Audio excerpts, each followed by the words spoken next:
खुलुमबाय गोजोन फुंबिलि बयनिसिमबो गिबियावनो दैमारि बड' निउस चेनेलनिफ्राय नोंथांमोनखौ बरायनानै लाग्रोनाय जाबाय। दिनै आं गोदान भिडिअ लानानै फैलायबाय। मिजिंथियो नोंथांमोना आंनि भिडिअखौ जोबजासिम नायलांगोन। हादोराव रेलगारिनि जाब्रबथायखौ मिरु सोरखारा होबथानो थाखाय गोबां माखासे गोख्रों राहाफोर लादोंब्लाबो हादोराव रेलनि जाब्रबथाया जोबनानै थाङाखै, जायनि थाखाय गोबां सुबुंफोरा अबथिरा जिउ खोमानो गोनां जागासिनो दं। हादोराव आरोबाव फिन रेलगारिनि जाब्रबथाया सोराङाव फैदों। सोनाब बंगनि निउ जलपाईगुड़ीनि रंगापानियानि कान्चनजंगा एक्सप्रेस रेलगारिया गोबां दावबायारिफोरखौ लानानै आगरतलानिफ्राय सियालदाहसिम थांगासिनो दंमोन, जेराव गंसे माल-माथा रोगाग्रा रेलगारिया रेलनि सिगनेलखौ गनायालासिनो गोख्रैथिजों खारनानै कान्चनजंगा एक्सप्रेस रेलगारिखौ उनथिंनिफ्राय सौख्रांहोयो, जेराव कान्चनजंगा एक्सप्रेसनि गासै गंब्रै रेल डाब्बाफोरा रेल ट्रेकनिफ्राय बारग'लाङो आरो बेनिनो गंथाम रेल डाब्बाया गाज्रिसिनै खहा जायो। बे जाथाया मैया फुंबिलिनि 8:35 रिंगासो समाव जादोंमोन। बे जाथायाव गासै सा-15 सुबुंफोरा अबथिरा जिउ गोमायो आरो 30 निख्रुइबो बांसिन सुबुंफोरा जोखोम जादों होननानै मिन्थिना मोन्दों।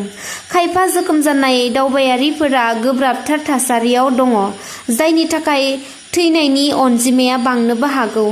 जाथायसालियाव एनडीआरएफ आरो एसडीआरएफ हानजाया थांनानै जोखोम जानाय सुबुंफोरखौ रैखाथि खालामहैयो आरो गं 15 निख्रुइबो बांसिन एम्बुलेन्स गारिजों जोखोम जानाय सुबुंफोरखौ देहा फाहामसालिसिम दैथायहरनाय जायो।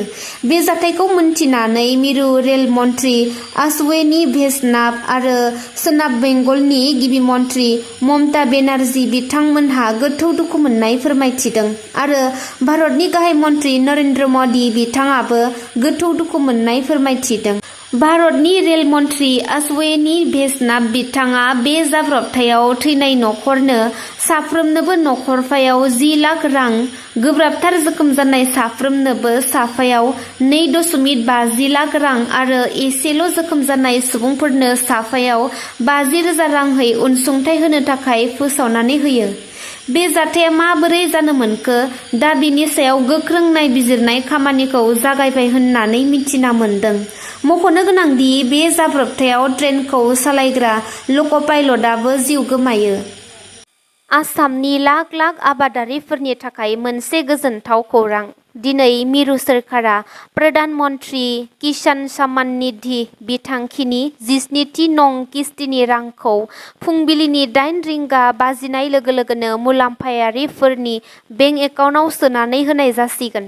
नोंथांमोना फुंबिलिनि 8 रिंगा बाजिनाय लोगो लोगोनो गावनि रांखौ हाबदोंना हाबाखै नायनो हासिगोन। बेनि थाखाय नोंथांमोना गावनि मुंखौ मुलाम्फा मोनग्रानि मुं फारिलाइयाव दंना गैया नायनो थाखाय www.pmkisan.gov.in आव थांनानै नायनो हासिगोन आरो जुदि नोंथांनि मुङा मुलाम्फा मोनग्रानि मुं फारिलाइयाव गैयाब्ला 155261 आरो 0124300606 बे मोननै हेल्पलाइन नम्बराव कल खालामनानै खौरां लानो हागोन। आसामनि गासै 17,05,000 आबादारिफोरा बे 17थि पीएम किसाननि रांखौ मोननो हागोन। मौसुमि बोथोरा फैनाय लोगो लोगोनो बोथोर बिगियाना मोनसे गोनांथार रादाब फोसावनानै होदों। बिटिआरनि सिङाव थानाय क'क्राझार जिल्ला, चिरां जिल्ला, बाक्सा जिल्ला, तामुलपुर जिल्ला, दरं आरो उदालगुरि जिल्लायाव दासान्दि थाद'नाय गैयै रोजा अखा हानायजों लोगोसे अखा खोरोमनानै सारअन्थाइ गावगोननि गोख्रों सांग्रांथि होदों।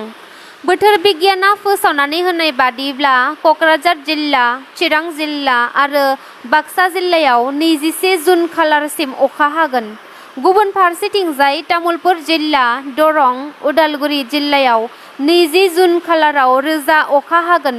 लोगोसे बेफोर जिल्लाफोराव फैबाय थानाय 21 जुन खालाराव रोजा अखा हानायनि अरेन्ज एलार्ट आरो अखा खोरोमनानै सारअन्थाइ गावगोननि येल्ल' एबा गोमो एलार्ट फोसावनानै होदों बोथोर बिगियाना। फिन आरोबाव बर' आइजोआ गुबुन हौवाजों खारदों। आथिखालाव बर' समाजाव हौवा आरो गथ' गथाय गारनानै खारनाया गोदान बाथ्रा नंलिया। थारैनो सोरांस्लाब मोनै अखा नायब्लानो माखासे बर' आइजोनि नखर गारना खारनाय जाथायखौ जों सानफ्रोमबो खोनानो मोनबाय थायो होनब्लाबो गोरोन्थि जानाय नङा। बेबायदिनो तामुलपुर जिल्लानि सिङाव थानाय अन्थाइबारि गामिनि सुनिल बर'नि बिसि बिजुलि बर'आ थांनाय 13 जुन बृहस्पतिबारनिफ्रायनो गावनि फिसाय आरो गथ' सानैखौ आलाय-सिलाय खालामनानै गुबुन हौवाजों खारखोमालांदों। नखरनि सोद्रोमाफोरा फोरमायथिनाय बादिब्ला बिजुलि बर'आ फाख्रिबारि गामिनि रतन राभा होननायजों मोजां मोनखोमालायनानै खारखोमालांदों।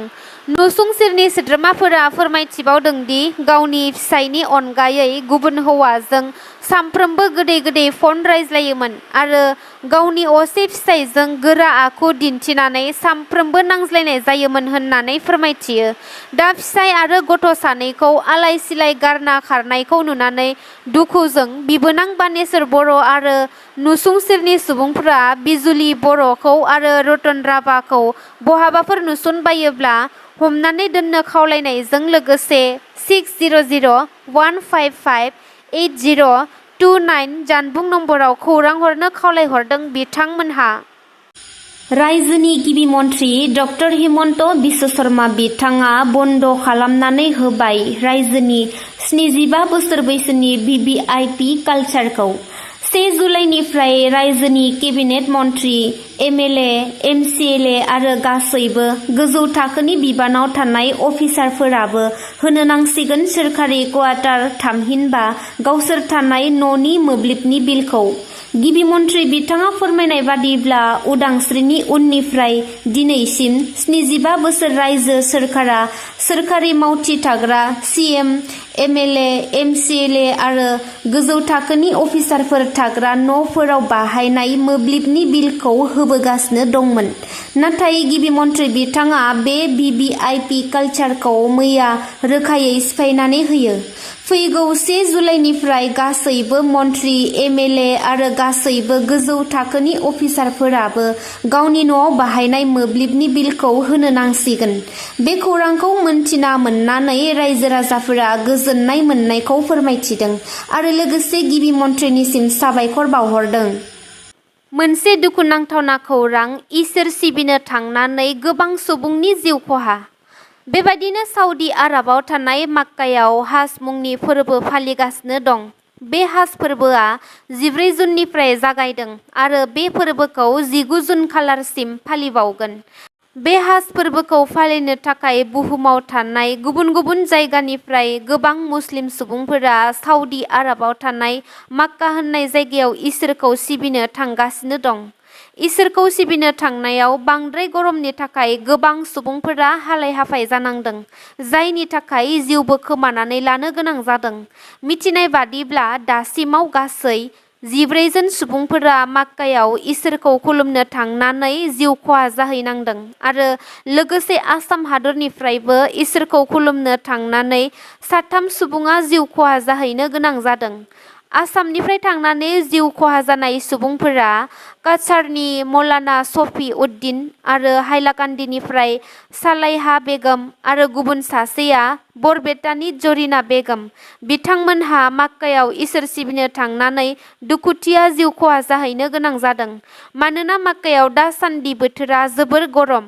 सुलुंनिफ्राय मिथिनो हाबावनाय बादिब्ला 19 जुन खालाराव हाज फोरबोआ जोबथाहैगोन आरो बै सानखालि गोबां लाख लाख सुबुंफोरा इसोर खुलुमनो बे फोरबोआव बाहागो लाहैबावगोन, जायनि जाहोनाव सुबुंनि होंगो-दोंगो आरो गरमजों गोबां सुबुंफोरानो जिउ खहा जाबावनो हागौ होननानै मिथिना मोनदों। दुखुनि खौरां बबे समाव मा जायो रावबो बुंस'नो हाया। मिथिस'यै बेरामजों नाख्रेबजानानै हालाय-हाफाय जानो गोनां जादों सानै गथ'नि बिमा 35 बोसोर बैसोनि गीता बसुमतारिया। मिथिनाय बादिब्ला गीता बसुमतारिया चिरां जिल्ला काजलगाव सदर थावनिनि खाथियाव थानाय 2 नं सालजरा गामिनि थागिबि भगबान बसुमतारिनि आंगो बिसि। मिथिनो मोननाय बादिब्ला गीता बसुमतारिया 5 दाननिफ्रायनो मिथिस'हायै गोब्राब बेरामजों नाख्रेबजानानै दङ। फिसाय भगबान बसुमतारीया फोरमायथिनाय बादिब्ला गोबां देहा फाहामसालिफोराव दिन्थिबोदोंमोनब्लाबो दासिमबो मोजाङै मिथिस'नो हायाखै आरो फोरमायथिबावदों दि गीता बसुमतारीनि देहाखौ मोजां फाहामथायनि थाखाय दासिमाव 7 लाख रां खरसा खालामबाय, नाथाय दासिमबो मोजाङै हामनायनि लामायाव फैयाखै। बिनिखायनो नखराव रांखावरिनि आंखाल जानायलाय दुखुथिया नखरा बिटिआर सरकार आरो रायजो राजाफोरनिफ्राय अनसुंथाइ हास्थायदों। खैफोदनि समाव सुबुंखौ मदद होलायनायानो सुबुंनि देरसिन धोरोम। बेनिखायनो जाय नोंथांमोना अनसुंथाइ हरनो गोसो, स्क्रिनाव होनाय एकाउन्ट नाम्बार एबा बारक'डआव अनसुंथाइखौ हरनो हागोन। नोंथांमोना आंनि भिडिअखौ जोबजासिम नायबायब्ला अन्नानै लाइक, शेयार, कमेन्ट आरो साबस्क्राइब खालामनानै होदो। एसेनोसै, गोजोन्थों।